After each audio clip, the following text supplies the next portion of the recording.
All right, so once you have your base model set up, the next part's going to be to build the propeller area. For the propeller area, you're going to start off in a very similar fashion that you did this, which is starting off with a basic shape. So this orange one was the original one that I kind of set up. It's hard to see real close some of the details, so you can always grab different images just to see what things look like. You don't have to, you're not modeling the exact thing, you're just kind of going off of that as a reference for what it's going to look like.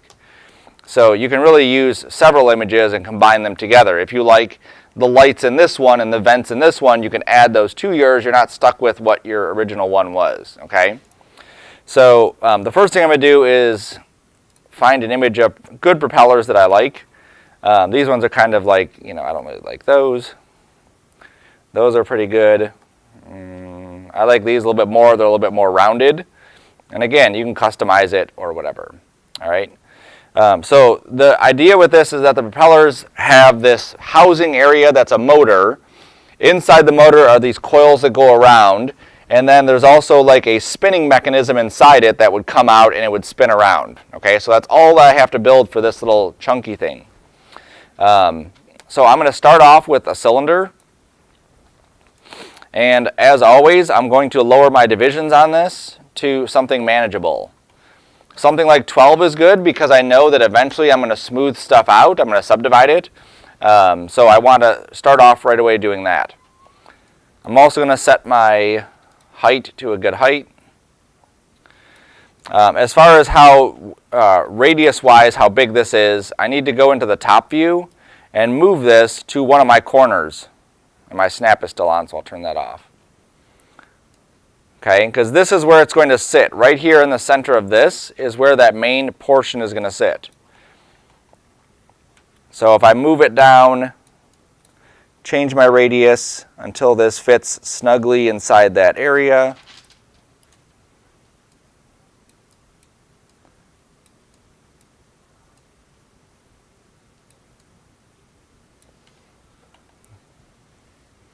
I may want to shade this so I can see that better. There we go.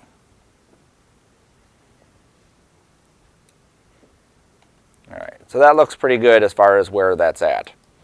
Now I'm just going to reset my position in X and my position in Z, just so I get it back to the center of this. It's a lot easier to model things right at the center and then move them over to where they need to be versus moving it over here and then trying to move everything in position. I'm also going to take my original drone and put it on a layer just so I can not see it anymore. So I made a new layer from the selection. I'm assigning all of those. I'll rename this drone body, and then I'll just hide it.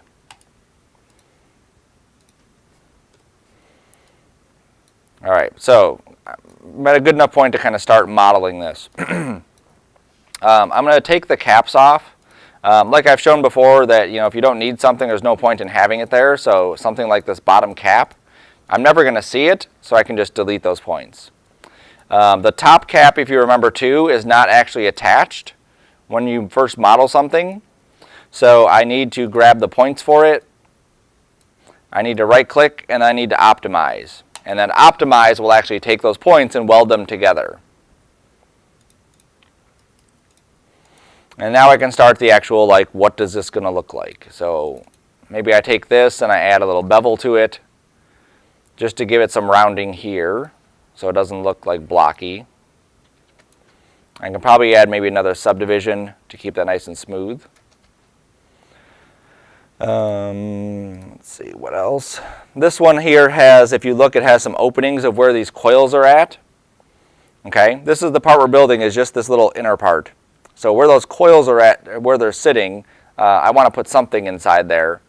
So maybe I'll just grab these three faces here, these three faces here. Maybe I'll not do that many. Maybe I'll go this many. So I'm skipping 2 rows and then going to the next one. That looks good there. All right, so I'm just going to delete those faces. And the reason I'm deleting those is because what I'm going to do to give this whole thing thickness is just extrude the whole thing, and that will give me some thickness to it. I could also, we've used before when we did our text, we use this end cloth or this cloth surface, and that gave that surface some thickness. I could use that as well. So I just add that cloth surface, put the cylinder underneath it, and then I can just give that some thickness. Okay, maybe not that much. Yeah, one looks good right there. Okay, then I'm going to hit C on it just to lock that surface in. Because with every surface that we want to have bevels. Bevels anywhere we have a hard edge. If I render this out, you'll see that this edge looks really crisp and hard. I don't want that. I want this to look nice and smooth like it would be an actual machined piece of metal. And a machined piece of metal would have, or plastic would have, a nice bevel around those edges.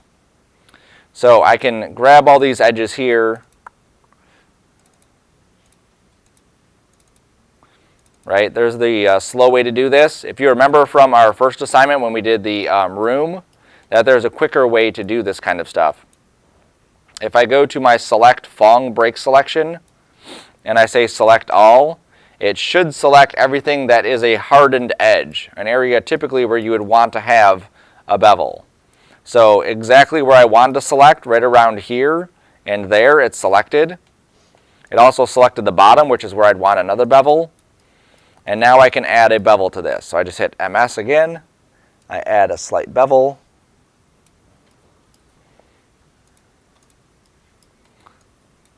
And now when it renders, I'll get a nice little bevel around those edges. Okay, especially once I add on top of this a subdivision surface, and then I render this out, I'll get some nice little bevels. Now you do see we get some weird artifacts, this little line coming across. That can be corrected. I'm going to undo my subdivision surface. If we were to run this edge all the way around to that edge, okay? So I'm going to use my knife tool, and I'll try a loop cut first and see if we get anything. I don't think this is going to work.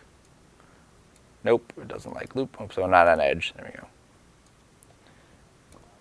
Yeah, it loop cut right there, but that was about it.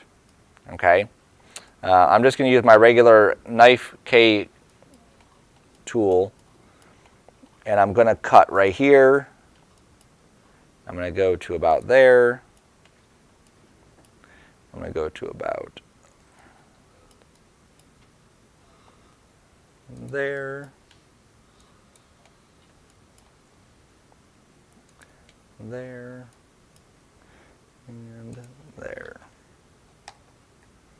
Okay, so that takes care of one of those edges. And then I would do that again. Let me zoom in.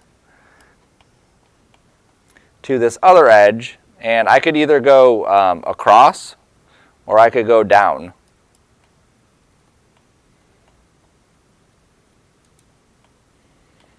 And with any of these, typically, if you can find a spot to hide a seam like that or hide one of those like weird edges, then that's what you'd want to do. So something like this, I can pretty much come down to right about here and leave it there. So I'd have to do that to all of these all the way around in order to get that to fully go away.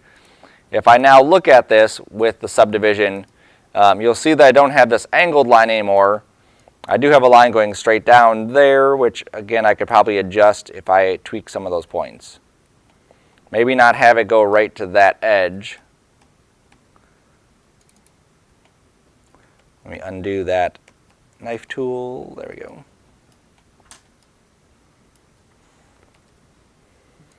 Maybe have this go right here instead. Let's see if that does anything.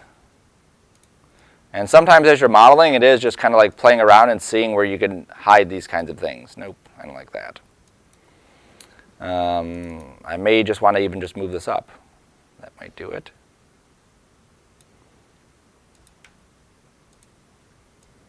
Yeah, it kind of like blocks it up to that area. Okay, now we're also looking at this without any lighting or shading or anything, so some of this stuff will go away also. All right, so I'm going to leave that the way it is for now. I'll come back and adjust that. Cool. All right, so that's that part. I do need to have a part where the propeller would go in. I don't need to create anything super defined. I just need to have an area where, you know, if there is, this is the motor, if something is coming out of it, where would it be coming out of? So I'm just going to indicate that by extruding some stuff here and then pushing that down a bit. That's all that does, is just kind of indicate it. I don't need to put a bevel in this point because you're really not going to see it too much. Other things will be on top of it. Okay. So now I'm going to add another cylinder.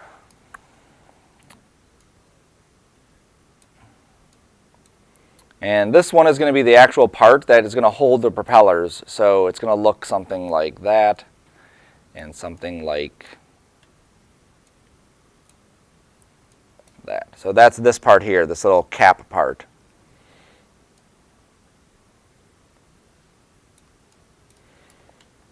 So I'm just kind of looking at, you know, proportions. What do things look like together? Is it too tall, too wide, whatever? That looks pretty well proportioned. I'm going to take my divisions down to, let's say, 12 on this. I'll hit C. I'll grab the faces at the bottom and delete those. Might be easier if I go inside.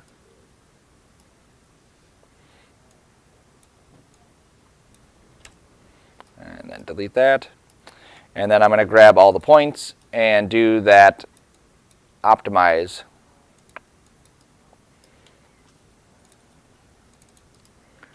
And then add a bevel.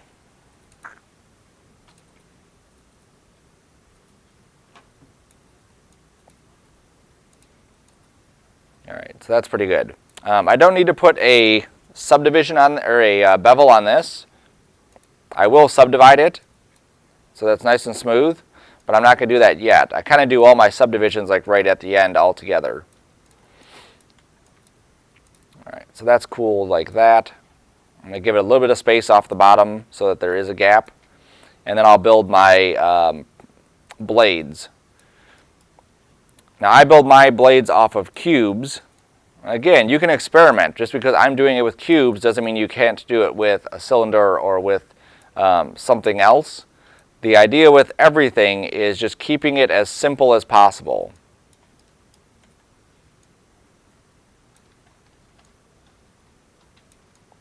Okay. Now the length of this, I'm going to need to pull back up to see what my drone body looks like, to see how wide this can go.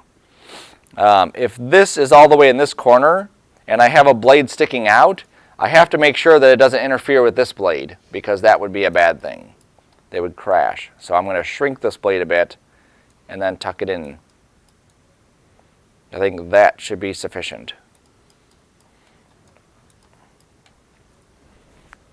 All right, so that's good like that. Now, if you look at the blades, there's a couple things going on with each one. This is probably a good view to see this. So the blades are not just like straight blades, they're like twisted. That way, as they spin around, they actually propel and lift off the ground. So I'm going to add some divisions to this. So I'm just going to go to my attributes here and add some length divisions. So let's say 5.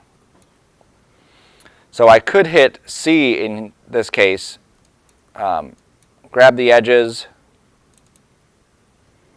and just rotate each one of these.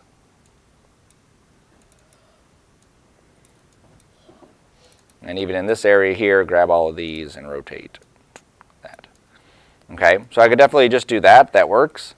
There's also other tools we could play with as well to get the same kind of thing, but more adjustments. Under this purple one, there's one called Twist, which is right here. These ones you drop under it, so the cube is on top, the twist is underneath.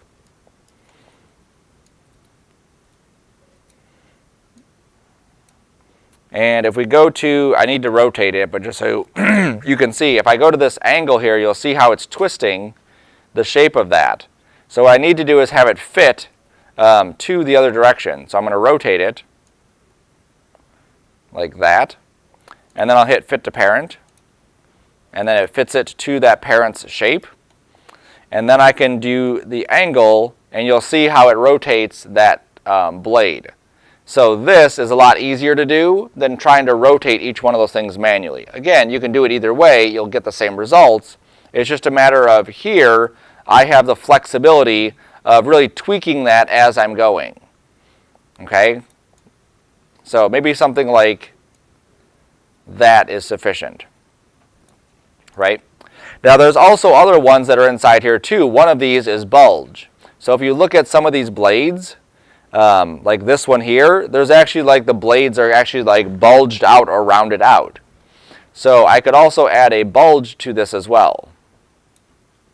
And I'll do the same thing. I'll drop it into the group. I will rotate it. And then I'll say fit to parent. Okay. And then if I go in here to the, I believe it's the strength. There we go.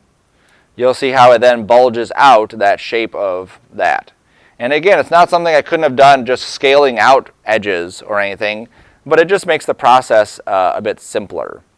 Now, the order that these things are in here is the order that it's doing those. So if I switch where this is at, it will do one before the other. In this case, I'm not seeing a huge difference. Nope, not seeing a difference at all. Okay, sometimes you will see a difference and you just want to rearrange those. So that works like that. When I'm happy with the results, I just hit C on that cube. Oops, I don't hit C. I have to grab all of these and hit C. No.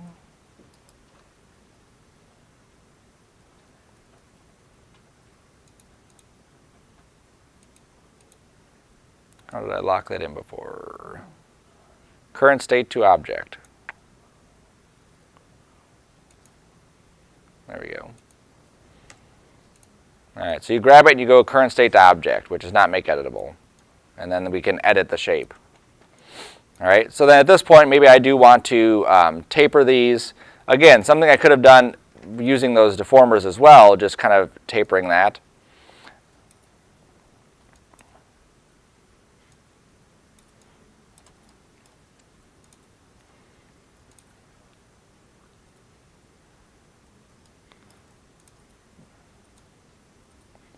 I'm just going to go like that. Just want that one side to be just a little bit tapered like that.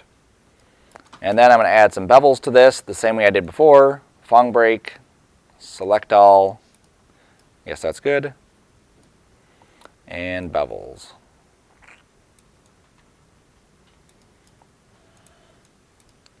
Cool. So there's one of my blades. And again, I'll subdivide it just so I can see what it looks like.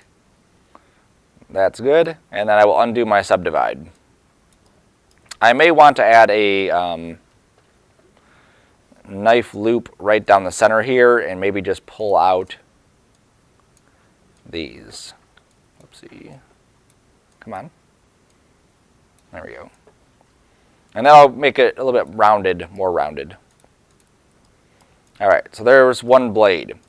Now to get the other blades, because there's only 4 of these, I really could duplicate it and just rotate each one of those.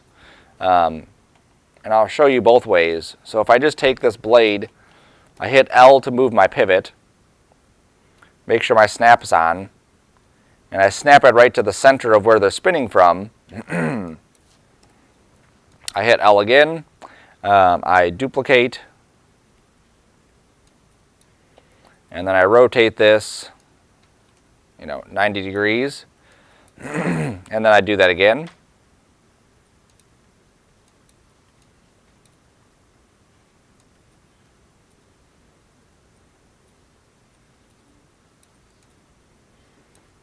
There we go. I have my blades all set up. So that's one way that I could do that. The other way, if you remember our environment one, is that we can use the cloner and set this up to be a radio cloner and just pick our direction, Z, X, like that. I do want them aligned. I do need them to be rotated the correct direction, like that. And then I do need this to be brought in some. And there we go. So very quickly I can get 5 blades, or if I needed less blades, I can go to my object and say 4 blades, or I can go to my object and say 12 blades. So you can see the benefits of doing the cloner is that we have more options of how we want this to be working. I don't need that many blades. I think 5 blades is a good number, or 4 blades is a good number. That's satisfactory. Okay. So I'm going to leave that cloner on there because I may want to adjust it, tweak it, whatever. I'm going to turn it off for a second, but I'm just going to keep it there. All right, so then the last thing I need to do for this specific area is inside of this motor housing, there is some coils going on. So I want to have some indication that I've created coils. So I'm going to do this in a simple way of, let's say I go to my torus here. I'm going to really cut down the divisions on this to, let's say, 18 and 6. That's good. I'm going to shrink the sizes.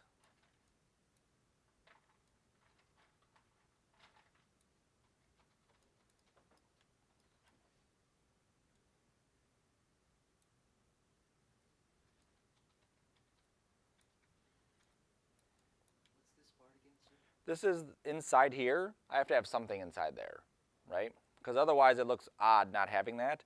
Here, if you look at it, this is what it would look like up close. Motor coil wires.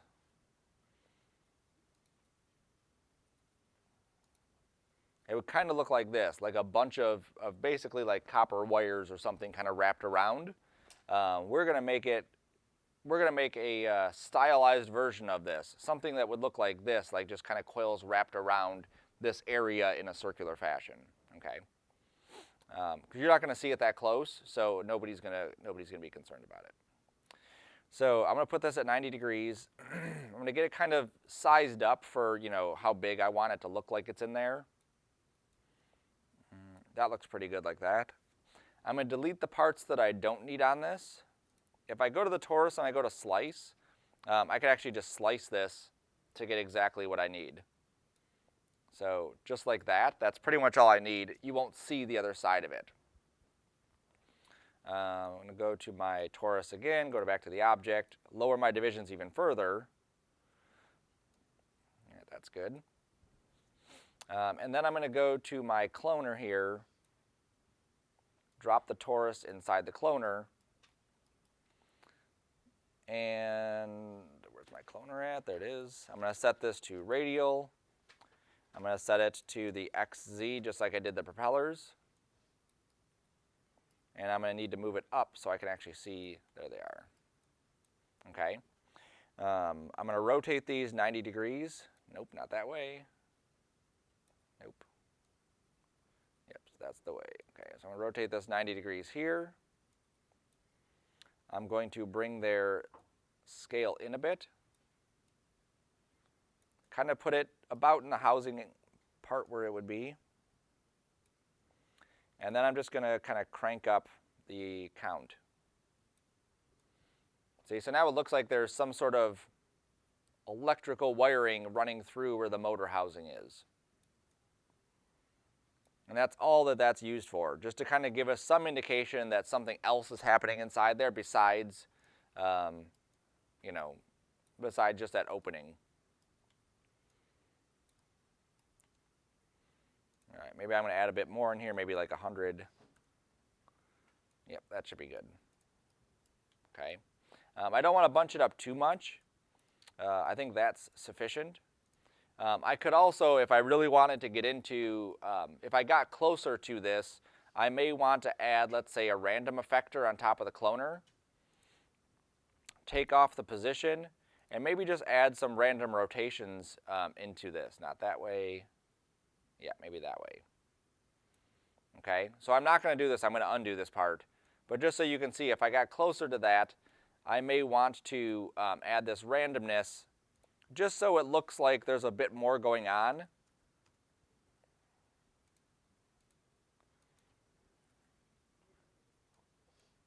So it looks like there's a bit more detail there, okay? So I'm just going to delete that random because I don't want the random on there. I'm going to set this back to 100 because I liked how that was set up before.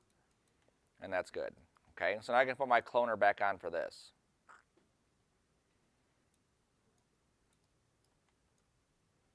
All right, so that's satisfactory. And I'm going to test this out again. So let me start labeling stuff here. This is my wire cloner. This is my blade cloner. This is my prop top. And this is my motor house. And I don't know what that is. Oh, that was the original cylinder. Okay, so I don't need that. All right, so I'm going to take all of these pieces here. I'm going to group them together so they're all together as one piece. There they are. And then I'm just going to test it out. I'm not going to do anything fancy. I'm just going to literally just kind of put this over here and then duplicate it and put it there. And that way I can see, you know, how big are the blades. These blades, I really underestimated. The size of these should be a lot longer. So I'm going to undo so that it's back to the main part. I'm going to go back to my blade. And I'm just going to take that original cube and just make it bigger. All right, and then I'll try that again. Go back to my original one.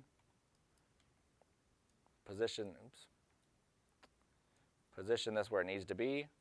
And using just this blue line as my guide, if it crosses the blue line, I'll know that something is not going to be lined up right. So I would need to obviously adjust it. That looks like a good size for blades.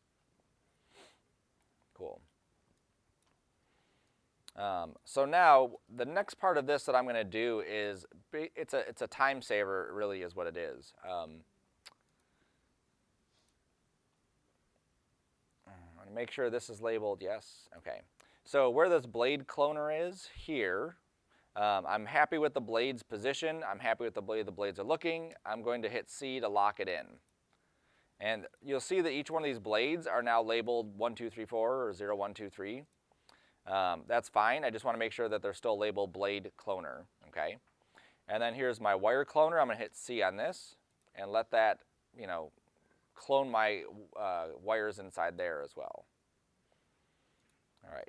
So now I'm going to start naming stuff. So my wire cloner, this is going to be 01 wire cloner.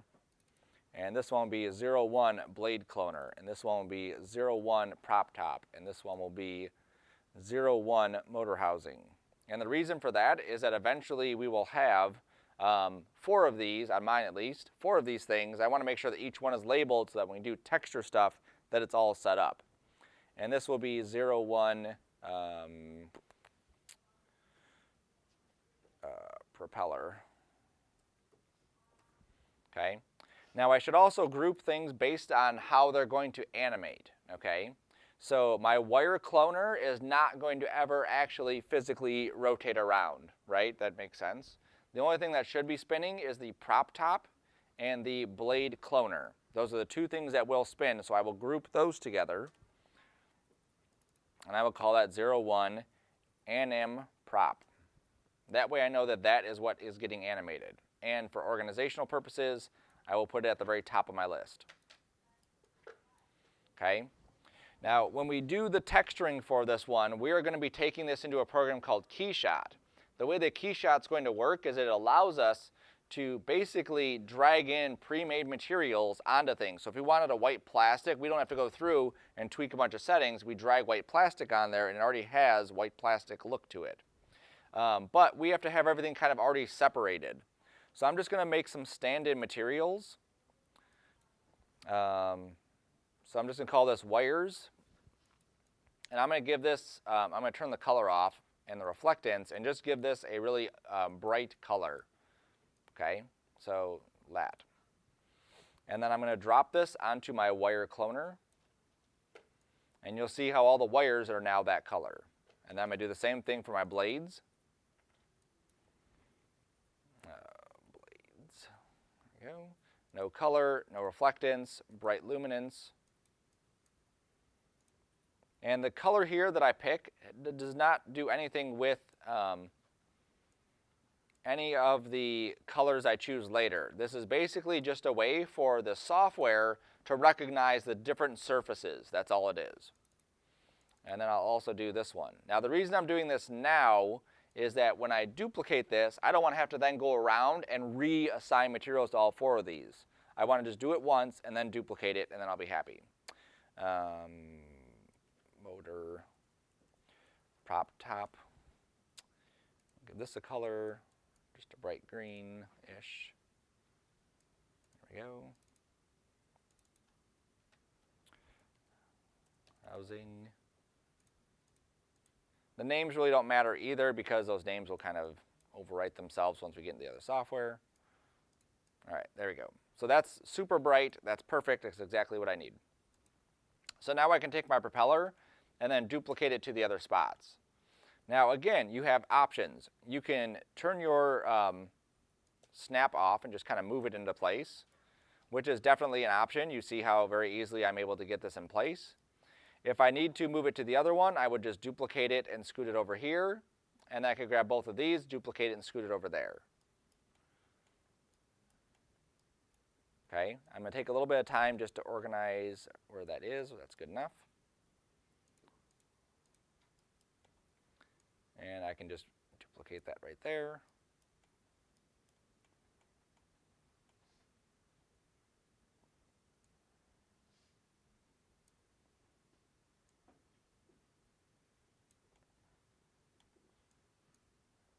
All right, so that's good like that.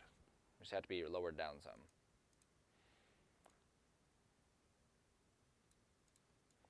Right. All right, now I do have an issue with my blades. So if you've ever seen any blades on these things, let me see if I can find the drone that I have here.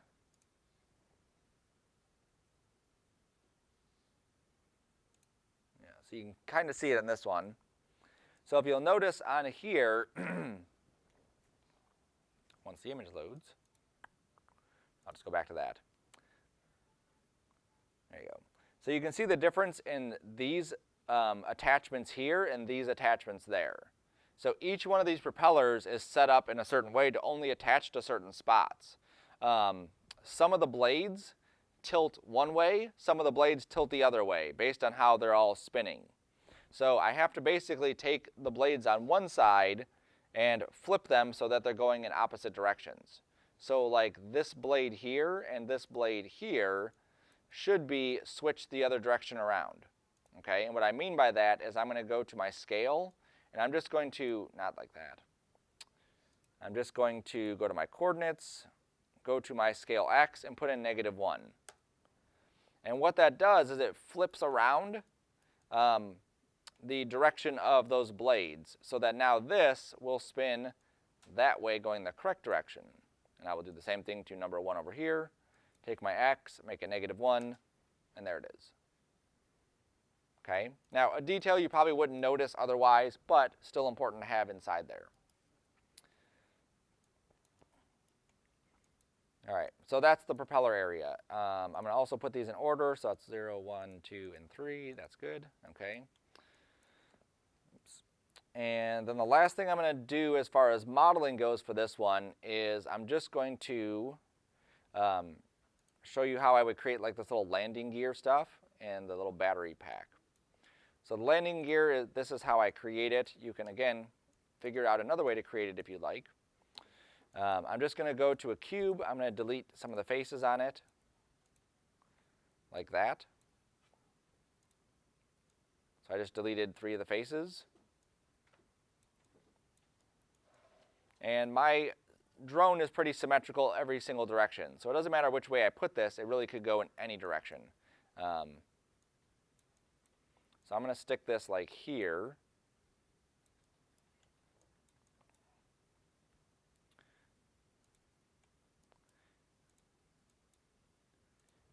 And then I'm going to bevel this. And then I'm going to extrude it.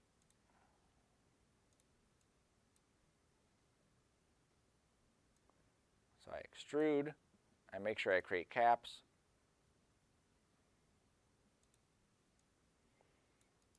And then I can go ahead and add some bevels to those edges.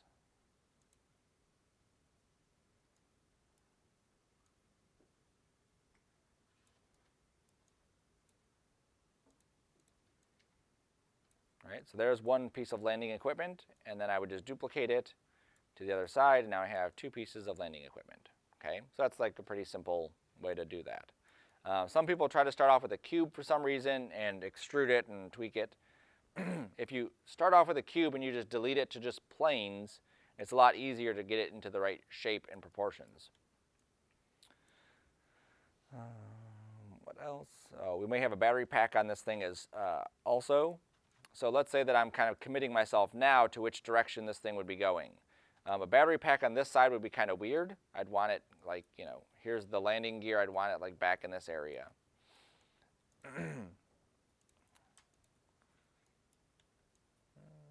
Actually, I'll show the battery pack a different day because I'm not ready to subdivide this all out yet. When I subdivide, that's typically when I put all my battery pack stuff in. So I'll save that till another time. Cool. So I'm going to save this. As I'm going along too, some of these parts, like this, I could definitely just assign materials to. Also apply illuminance to those? Yep, and also apply illuminance to those. Yeah, anything that's inside the scene, you're going to apply just a flat color to it. With the exception of the body. The body will be texturing a different way. Just leave the body alone for now, okay? Oops, go to luminance, give this a bright color. There you go. And then I'll save it, and then we'll go from there, okay? You may start kind of piling things up inside here too, so you may want to just make sure that you're keeping everything organized. I don't know why I need that cylinder anymore. I don't think I do. There's my symmetry. I don't think I need that anymore. This is my body. This is my leg 1. This is leg 2. I'll group those and call it legs.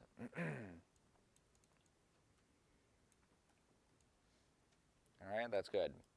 So as far as modeling the rest of this or any other parts, I'm going to leave that on you. So if you wanted to create a camera and this kind of stuff, you could definitely create a camera and that kind of stuff. If you have other gadgets like this inside there you want to create, you can definitely do stuff like that. You know, the more detail you go into these things, you can really add a lot more realism to it. So here's a pretty low res model, which is pretty much what we're doing with ours. Here is more of a high res model. So you can see all the little pieces that would go into this. And then there's an even higher res model. Not the kind we're doing, but a drone nonetheless. Yeah, we're doing a different drone.